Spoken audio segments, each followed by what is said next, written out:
Peut-être, Joël Dornet, ce serait l'occasion de poursuivre sur l'épigénétique, parce que vous l'avez abordé très rapidement en préambule de cette conférence, et pourtant c'est un sujet intéressant.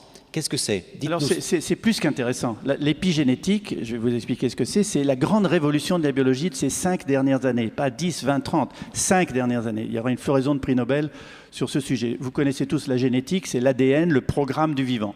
Et pendant très longtemps, on a cru que cet ADN ne pouvait faire des variations. C'est vrai d'ailleurs, c'est une réalité, par des mutations qui mettent très longtemps à se traduire par des espèces qui vont s'adapter et donc sélectionner par la sélection darwinienne. Or, le programme de la vie ne code que pour 15% des machines-outils qui font fonctionner la cellule vivante, c'est-à-dire les enzymes et les protéines. 15%. Donc on s'est dit, mais qu'est-ce que c'est que le reste, les 85%? Et comme on ne savait pas, on a appelé ça junk DNA, ADN poubelle. C'est facile, c'est des trucs qui sont accumulés au cours du temps. Maintenant, on sait que ces 85% permettent la fabrication de petites molécules d'ARN, qui sont en monobrin, beaucoup plus courtes que le grand ADN, 10, 15 bases du code génétique jusqu'à 150, et en permanence, elles circulent dans le corps et régulent le fonctionnement des gènes. Donc l'épigénétique, c'est la modulation de l'expression des gènes. En fonction de quoi? En fonction du comportement. Votre comportement quotidien.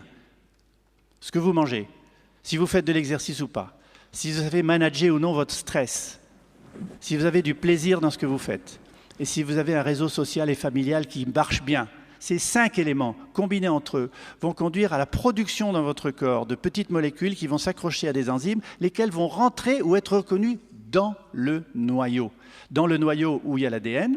Cet ADN est protégé par une gaine, comme un fil électrique est protégé par du plastique. Cette gaine s'appelle des histones, sont des protéines. Or, l'ouverture de ces histones permet de polymériser l'ADN en ARN messager, qui va permettre de fabriquer les protéines et les enzymes, ou non.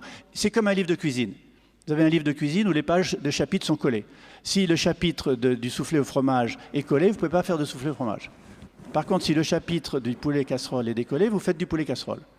Mais si on recolle le chapitre du poulet casserole et qu'on ouvre le soufflé au fromage, vous ferez du soufflé au fromage.